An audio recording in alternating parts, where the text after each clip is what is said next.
ഇനി ആകെ 2 ദിവസം അല്ലേ, ഇനി ആകെ 2 ദിവസം മാത്രമേ ഉള്ളൂ വോട്ടെണ്ണലിന്.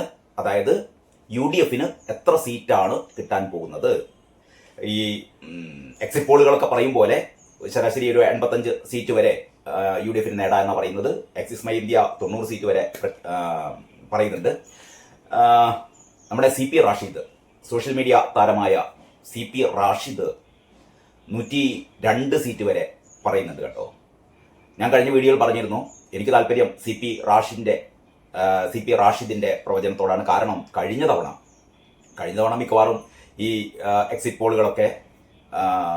പോളുകളല്ല പ്രീ പോൾ സർവേകളൊക്കെ UDF സാധ്യത കൽപ്പിക്കുകയും എക്സിറ്റ് പോളുകൾക്ക് ഒരു ഇഞ്ചോടിഞ്ച് എന്നൊക്കെ പറയുന്ന ഒരവസ്ഥയൊക്കെ നിലനിൽക്കുകയും ചെയ്യുമ്പോഴാണ് വളരെ വ്യക്തമായി 100ന് സമീപത്ത് സീറ്റുകളിലേക്ക്, അങ്ങനെയായിരുന്നു CP റാഷിദ് പറഞ്ഞതെന്നാണ് എൻ്റെ ഓർമ്മ. അതായത് ഇപ്പം 99 കിട്ടിയ ആ നില LDF ഉണ്ടാകും എന്ന് വളരെ കൃത്യമായി പ്രവചിച്ച ആളായിരുന്നു CP റാഷിദ്. അപ്പോൾ CP റാഷിദ് ഇപ്രാവശ്യം പറഞ്ഞത് 91 മുതൽ 102 വരെ സീറ്റുകൾക്ക് UDF സാധ്യതയുണ്ട് എന്നാണ് പറഞ്ഞത്. ഏതായാലും ഈ വീഡിയോയിൽ ഞാൻ പറയാൻ വേണ്ടി ഉദ്ദേശിക്കുന്നത്, ഈ എക്സിറ്റ് പോളുകൾ ഒന്നുകൂടി ഉറപ്പിച്ചതോടെ, അതായത് നേരത്തെ തന്നെ UDF അറിയാമോ, UDF മാത്രമല്ല കേരളത്തിലെ രാഷ്ട്രീയ ബോധമുള്ള ജനങ്ങൾക്ക് മുഴുവൻ അറിയാമായിരുന്നു. CPM ഉൾപ്പെടെയുള്ള ആൾക്കാർക്ക് അറിയാമായിരുന്നു, അന്തംകമ്മികൾ ഉൾപ്പെടെയുള്ള ആൾക്കാർക്ക് അറിയാമായിരുന്നു പിണറായി വിജയൻ മൂന്നാം തവണ വരില്ല. കാരണം ജനങ്ങൾ അത്രമാത്രം പൊട്ടന്മാരല്ല.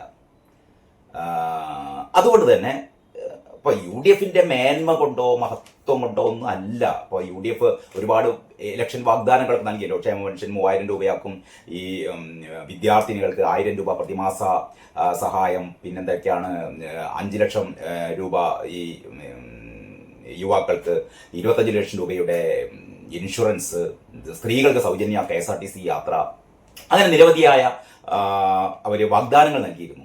പക്ഷേ എനിക്ക് തോന്നുന്നു അതൊന്നും അല്ല. കാരണം ഈ പണ്ടാറ എങ്ങനെയെങ്കിലും ഒന്ന് പോകണം. കാരണം ഈ പിണറായി വിജയൻ എന്ന് പറയുന്ന ധാർഷ്ട്യത്തിൻ്റെ കടക്ക് പുറത്ത് മാറി നിൽക്ക്, വീട്ടിൽ പോയി ചോദിക്കുക എന്നൊക്കെ പറയുന്ന അങ്ങനത്തെ ഒരു മുഖ്യമന്ത്രി വേണ്ട. നമുക്ക് കുറേയും കൂടി മനുഷ്യത്വമുള്ള ഒരു മുഖ്യമന്ത്രിയാണ് വേണ്ടത്, മനുഷ്യത്വമുള്ള ഒരു ഭരണമാണ് ഇവിടെ വേണ്ടത് എന്ന് ജനങ്ങൾക്കൊക്കെ ഒരു ധാരണയുണ്ട് കേട്ടോ. മറ്റൊന്ന്, ഞാൻ CP റാഷിദിൻ്റെ ഈ പ്രവചനത്തെയാണ് ഞാൻ അനുകൂലിക്കുന്നത് പറയാൻ കാരണം, ഈ നിലവിലുള്ള ഈ എക്സിറ്റ് പോൾ സർവേകളൊക്കെ ഉണ്ടല്ലോ, അവർ ഈ ആളുകളെ ഒക്കെ കണ്ട് ചോദിച്ച് അവരുടെ അഭിപ്രായങ്ങളൊക്കെയാണ് പറയുന്നത്. പക്ഷെ ഇത്തവണ സംഭവിക്കാൻ പോകുന്നത് എന്താണെന്ന് അറിയോ? സാധാരണ കേരളത്തിൽ സംഭവിക്കാറുള്ളത്, അടിമകളല്ലാത്ത ഈ പാർട്ടി അടിമകളല്ലാത്ത ഒരു നിശ്ചിത ശതമാനം ആൾക്കാരുണ്ട്. ഇവരുടെ ഒരു ശതമാനക്കണക്ക് പലപ്പോഴും വ്യത്യസ്ത രാഷ്ട്രീയ നിരീക്ഷകർ പല രീതിയിലാണ് പറയുന്നത്. അതായത് ഒരു 5% മുതൽ ഒരു 8% വരെയെങ്കിലും ഇത്തരത്തിൽപ്പെട്ട നിഷ്പക്ഷർ എന്ന് പറഞ്ഞാൽ ഇവർക്ക് രാഷ്ട്രീയ ആഭിമുഖ്യമൊക്കെ ഉണ്ടാവും കേട്ടോ, ഉണ്ടാവും. പക്ഷെ ഇവരാണ് തീരുമാനിക്കുന്നത്. അതായത് ഇപ്പോൾ CPMൻ്റെതായ ഒരു ഫിക്സഡ് ഡിപ്പോസിറ്റ് ഉണ്ട് എല്ലാ കാലത്തും. അതായത് അന്തം കമ്മികൾ എന്ത് തെമ്മാടിത്തം ചെയ്താലും CPM വോട്ട് ചെയ്യുള്ളൂ. അതേപോലെ കോൺഗ്രസിനുണ്ട്, ലീഗിനുണ്ട്, BJPക്കൊക്കെ ഉണ്ട്. കാരണം പാർട്ടി ഏത് കുറ്റിച്ചൂലിനെ നിർത്തിയാലും അവർക്കേ വോട്ട് ചെയ്യുള്ളൂ. കാരണം അങ്ങനെയുള്ള ഒരു രാഷ്ട്രീയ അടിമകൾ ഉള്ളതിൽ ഈ 5 മുതൽ 8% വരെ, ഇത് ഒരു കൊട്ടക്കണക്കാണ്. കാരണം ഇതിന് പ്രത്യേകിച്ച് ഡാറ്റകളൊന്നും ലഭ്യമൊന്നുമില്ല. പക്ഷെ അങ്ങനെയാണ് പൊതുവെ കരുതുന്നത്. ഈ നിഷ്പക്ഷരായ ആൾക്കാർ അല്ലെങ്കിൽ ഈ അടിമകളല്ലാത്ത ഈ വോട്ടർമാരാണ് തീരുമാനിക്കുക ആരാണ് അധികാരത്തിലെത്തേണ്ടത്. അതുകൊണ്ടാണ് പണ്ടൊക്കെ കേരളത്തിൽ UDF വന്നു കഴിഞ്ഞാൽ അടുത്തത് LDF വരും. കാരണം UDF വന്നു കഴിഞ്ഞാൽ പിന്നെ ഇത്ര ആൾക്കാർ വിചാരിക്കും ഇനി വേണ്ട, കാരണം ഇവർ ശരിയല്ല, അതുകൊണ്ട് നമുക്ക് മറിച്ചു കുത്താം. അങ്ങനെ LDF കുത്തും. LDF ശരിയല്ല എന്ന് ഇവർക്ക് തോന്നുമ്പോൾ ഇവർ മറിച്ചു കുത്തും. അങ്ങനെയാണ് മാറി വന്നത്. ആകെ വ്യത്യാസം ഉണ്ടായത് കഴിഞ്ഞ തവണ മാത്രമാണ്. അത് പ്രത്യേകിച്ച് കോവിഡിന്റെ സാഹചര്യത്തിലും കോവിഡിന്റെ പശ്ചാത്തലത്തിൽ വൻതോതിൽ ജനങ്ങളെ തെറ്റിദ്ധരിപ്പിച്ചു. ഇവിടെ ഒന്നും സംഭവിച്ചിട്ടില്ല, ഇവിടെ ഭയങ്കര സുരക്ഷിതാണ്, കാക്കക്കും പൂച്ചക്കും ഒക്കെ വെള്ളം കൊടുക്കുന്ന മുഖ്യമന്ത്രിയാണ്. പിന്നെ മനുഷ്യന്മാരുടെ കാര്യം പറയാനുണ്ടോ? ഇവിടെ ആരും മരിക്കുന്നില്ല, അമേരിക്കയിലാണ് മുഴുവൻ മരണം, അതുകൊണ്ട് അമേരിക്കയിൽ നിന്ന് ഇങ്ങോട്ടേക്ക് ആൾക്കാർ ഇങ്ങനെ പ്രവഹിക്കും. അങ്ങനെ ഒരുപാട് കള്ളത്തരങ്ങൾ പ്രചരിച്ചു. ഇതൊക്കെ ജനങ്ങൾ വിശ്വസിച്ചു. മാത്രമല്ല എല്ലാ ദിവസവും വൈകുന്നേരം ഒരു ഇലക്ഷൻ പ്രചരണത്തിന്റെ ഒരു ഭാഗമായി ജനങ്ങൾ കരുതി എല്ലാ ദിവസവും വൈകുന്നേരം മുഖ്യമന്ത്രി വന്നിട്ട് ജനങ്ങളോട് ഇങ്ങനെ പറയും, ഞാനാണ് രക്ഷകൻ. അവസാനം ജനങ്ങൾക്ക് തോന്നി ഇയാൾ എന്തോ ദൈവമാണെന്ന്. അങ്ങനെ വോട്ട് കുത്തിയതാണ്. പോട്ടെ, ഞാൻ ഇപ്രാവശ്യത്തെ കാര്യമാണ് പറയുന്നത്.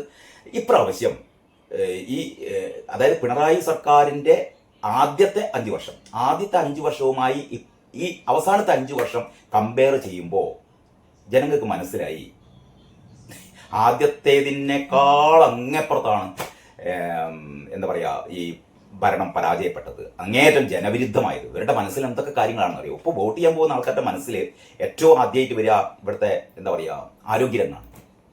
ഏറ്റവും കുത്തഴിഞ്ഞ ആരോഗ്യരംഗം അല്ലേ?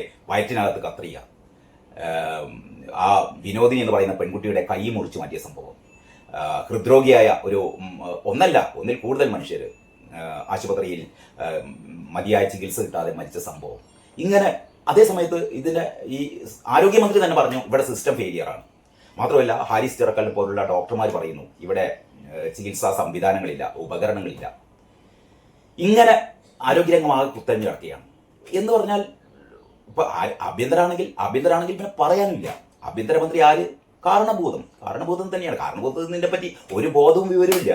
ആകെ നിയന്ത്രിക്കുന്നത് പി ശശിയാണ്. അപ്പൊ ആഭ്യന്തര വകുപ്പ് പരാജയം, ഈ ആരോഗ്യ വകുപ്പ് പരാജയം, വിദ്യാഭ്യാസ വകുപ്പാണെങ്കിൽ കാര്യങ്ങൾ പറയാനില്ല. വലിയ മനോഹരമായ കെട്ടിടങ്ങളാണ്, 5 സ്റ്റാർ ഹോട്ടലിന്റെ ഫെസിലിറ്റി ആണെന്നൊക്കെയാണ് പറയുന്നത്. പക്ഷെ പഠിക്കാൻ കുട്ടികളെ കിട്ടുന്നില്ല. കുട്ടികളൊക്കെ വിദേശത്തേക്ക് പോവുകയാണ്.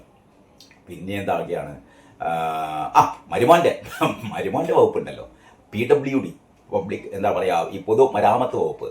ഈ പൊതുമരാമത്ത് വകുപ്പിലെ അഴിമതി യഥാർത്ഥത്തിൽ നമ്മുടെ ഇന്ന് പുറത്തിറങ്ങുന്ന ആ പുസ്തകം ഉണ്ടല്ലോ, അതിലെ കണ്ടൻസ് ഒക്കെ നേരത്തെ തന്നെ പുറത്തേക്ക് വന്നു.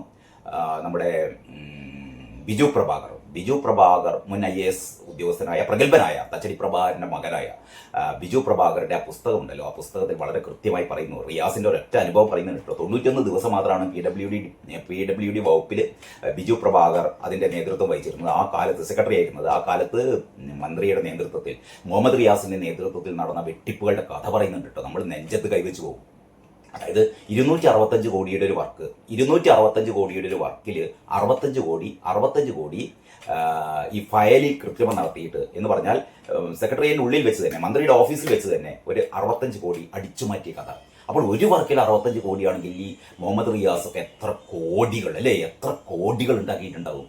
ഇമാതിരി കട്ടുമുടിക്കുന്ന, ഞാനിങ്ങനെ ഓരോന്നോരോന്ന് എടുത്ത് പറയുന്നില്ല. അപ്പം ഇങ്ങനെ ഒരു നെറികെട്ട ഭരണം എന്തൊക്കെയാണെങ്കിലും പണ്ട് നായനാരൊക്കെ ആകുന്ന കാലത്ത് ഈ മനുഷ്യന്മാരുടെ മനുഷ്യപ്പറ്റുണ്ടായിരുന്നു അല്ലേ? ഇയാളാണെങ്കിൽ അടിച്ചു കയറാൻ വരുന്ന മാതിരി ധാർഷ്ട്യത്തിന്റെ അഹങ്കാരത്തിന്റെ മൂർത്തി രൂപമാണ് പിണറായി വിജയൻ.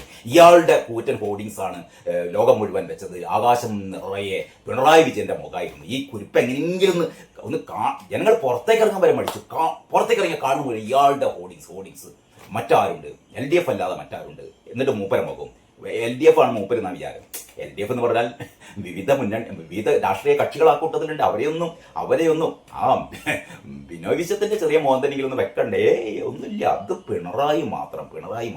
അവസാനം എക്സിറ്റ് പോൾ വന്നപ്പോൾ പിണറായിനെ കാണാനില്ല. ബേബി പറയുന്നത് തിമിര ശസ്ത്രക്രിയയൊക്കെ പോയി നടന്നു. മൂപ്പര് തിമിര ശസ്ത്രക്രിയയൊക്കെ നടന്ന് ഉഷാറായിട്ട് 3-ാം തവണ വരണമെന്ന് വിചാരിച്ചിരിക്കുകയാണ്. അത് കഴിഞ്ഞിട്ട് ഒരു പകുതി ആകുമ്പോൾ മരുവനെ ഏൽപ്പിച്ച് കണ്ട് സ്ഥലം വിടാന്നൊക്കെ വിചാരിച്ചിരിക്കുകയായിരുന്നു. അപ്പോഴാണ് ജനങ്ങൾ മറച്ചു കുത്തിയത്. അപ്പോൾ ഞാൻ പറഞ്ഞുകൊണ്ട് വന്നതാണ്, അതായത് നമ്മുടെ ഈ സർവേകൾ അല്ലെങ്കിൽ ഈ എക്സിറ്റ് പോൾ സർവേകൾക്കാൾ അപ്പുറമായിരിക്കും ഈ LDFിന്റെ പതനം എന്ന് തന്നെ ഞാൻ കരുതുന്നു. കാരണം എന്താ പറയുക, ഞാൻ നേരത്തെ പറഞ്ഞ നിഷ്പക്ഷരുണ്ടല്ലോ, ഈ നിഷ്പക്ഷർ മുഴുവനും UDFിൽ തന്നെ കുത്തിയിട്ടുണ്ടാകും. ആരും ഈ LDFിന് കുത്തില്ല. മാത്രമല്ല ഇപ്രാവശ്യത്തെ ഏറ്റവും പ്രധാനപ്പെട്ട പ്രത്യേകത എന്ന് പറയുന്നത് CPMൽ കാലാകാലങ്ങളായി CPMന് വോട്ട് ചെയ്തിരുന്ന ഒരുപാട് പേർ ഇത്തവണ CPM വോട്ട് ചെയ്യില്ല. ഒരുപക്ഷെ അവർ നോട്ടക്ക് കുത്തും, അല്ലെങ്കിൽ UDFിന് കുത്തും, അല്ലെങ്കിൽ BJPക്ക് കുത്തും. അതിന്റെ ഒരു എന്താ പറയാ, നമ്മൾ പുറത്തേക്ക് കണ്ട കുറെ കാര്യങ്ങളാണ് CPMലെ ഏറ്റവും നമ്മളൊക്കെ ആദരിക്കുന്ന, അല്ലെ, സർവരും ആദരിക്കുന്ന G സുധാകരനെ പോലുള്ള, TKGയെ പോലുള്ള, കുഞ്ഞികൃഷ്ണൻ സഖാവിനെ പോലുള്ള, നമ്മുടെ എന്താ പറയാ പത്തനാപുരത്തെ ഐഷ പൊറ്റിയെ പോലുള്ള നേതാക്കന്മാർ അവർ മുഴുവനും CPM വിട്ടുവരികയാണ്. എന്ന് പറഞ്ഞാൽ ആ പാർട്ടി ഞങ്ങളുടെ തൊഴിലാളി വർഗ പാർട്ടി അല്ല, ഇത് ജനങ്ങളുടെ പാർട്ടി അല്ല. ഇത് അവിടെ ആകുള്ളത് പിണറായിസമാണ്. അൻവറാണ് യഥാർത്ഥത്തിൽ ആദ്യം ഇതിന് തിരികൊളുത്തിയത്. ഈ കോമ്പലപ്പടക്കത്തിന് തിരികൊളുത്തിയത് അൻവറാണ്. അപ്പം ഈ അൻവർ പറഞ്ഞ പോലെ ഇവിടെ പിണറായിസമാണ്, പിണറായിയുടെ ഗുണ്ടാ സംഘമാണ്, പിണറായിയുടെ ഫാൻ സംഘമാണ്, മരുമോന്റെ ഗുണ്ടാ സംഘമാണ്, മരുമോന്റെ ഫാൻസ് സംഘമാണ് എന്ന് പറഞ്ഞാൽ പിണറായിസവും മരുമോനിസവും അവസാനിപ്പിക്കണം എന്ന് പുറത്തു നിൽക്കുന്ന ഈ നിഷ്പക്ഷരെക്കാൾ ഏറ്റവും കൂടുതൽ ആഗ്രഹിച്ചത് CPMനുള്ളിലുള്ള നല്ല കമ്മ്യൂണിസ്റ്റുകാരാണ്. അപ്പോൾ ഇത്തവണ നല്ല കമ്മ്യൂണിസ്റ്റുകാർ മാറ്റിക്കുത്തി. നല്ല കമ്മ്യൂണിസ്റ്റുകാർ ഒരിക്കലും അവർ പറയില്ല ഞങ്ങൾ കുത്തിയത് അങ്ങേ പുറത്ത് BJP കാണണോ UDP കാണണോ അവർ പറയില്ല, കൊന്നാലും പറയില്ല. കാരണം പറഞ്ഞ പിറ്റേന്ന് തല കാണില്ല എന്ന് അവർക്കറിയാം. അതുകൊണ്ട് തന്നെ അവർ ഇക്കാര്യം പറയില്ല. അപ്പോൾ അതുകൊണ്ട് ഈ എക്സിറ്റ് പോൾ വോട്ടെടുപ്പിൽ അത് കൃത്യതയൊന്നുമില്ല എന്ന് പറഞ്ഞാൽ അവരിപ്പോൾ ശരാശരി 85 സീറ്റുകളാണ് UDF കാണുന്നതെങ്കിൽ ഞാൻ കരുതുന്നു അതല്ല. തീർച്ചയായും 100ലേറെ സീറ്റുകൾ CP റാഷിദ് പറഞ്ഞ പോലെ 102 സീറ്റുകൾ തന്നെയെങ്കിലും UDF നേടുമെന്ന് തന്നെയാണ് ഞാൻ കരുതുന്നത്. അതുകൊണ്ടൊക്കെ തന്നെയാണ് ഈ ആരാവണം മുഖ്യമന്ത്രി എന്നുള്ളതിൻ്റെ ചർച്ച വീണ്ടും കൊഴുക്കുന്നത്. ഹൈക്കമാൻഡ് ഇക്കാര്യത്തിൽ ഒരു തീരുമാനം എടുത്തു എന്നാണ് ഞാൻ മനസ്സിലാക്കുന്നത്. ഡൽഹിയിൽ നിന്ന് നമുക്ക് കിട്ടിക്കൊണ്ടിരിക്കുന്ന റിപ്പോർട്ടുകളൊക്കെ അങ്ങനെയാണ്. അത് സംബന്ധിച്ചുള്ള കാര്യങ്ങൾ ഞാൻ അടുത്ത വീഡിയോയിൽ പറയാം. ഇന്ന് ഒരുപാട് കാര്യങ്ങൾ പറയാനുണ്ട്. എല്ലാവർക്കും മെയ് ദിന ആശംസകൾ നേരുകയാണ്. ഇന്നു മുതൽ നമ്മുടെ ഈ ചാനൽ നമ്മൾ കൂടുതൽ വീഡിയോകൾ ഇന്നു മുതൽ ഈ ചാനലിൽ നിന്ന് നിങ്ങൾക്ക് പ്രതീക്ഷിക്കാം. അതാത് സമയത്ത് വന്നുകൊണ്ടിരിക്കുന്ന വാർത്തകൾ, ആ വാർത്തകളുടെ വിശകലനങ്ങൾ, വാർത്തകളുടെ പിന്നാമ്പുറ കഥകൾ തുടങ്ങിയ കാര്യങ്ങൾ. അതുകൊണ്ട് ഇന്നത്തെ ആദ്യത്തെ വീഡിയോ ഞാനിവിടെ അവസാനിപ്പിക്കുകയാണ്. എല്ലാവർക്കും നന്ദി, നമസ്കാരം. ഈ ചാനൽ സബ്സ്ക്രൈബ് ചെയ്യാത്തവർ ഈ ചാനലൊന്ന് സബ്സ്ക്രൈബ് ചെയ്യുക, ബെൽ ബട്ടൺ അമർത്തുക. ഇത്രയൊക്കെയാണ് കാര്യങ്ങൾ. ബാക്കി നമുക്ക് അടുത്ത വീഡിയോയിൽ പറയാം. ശരി.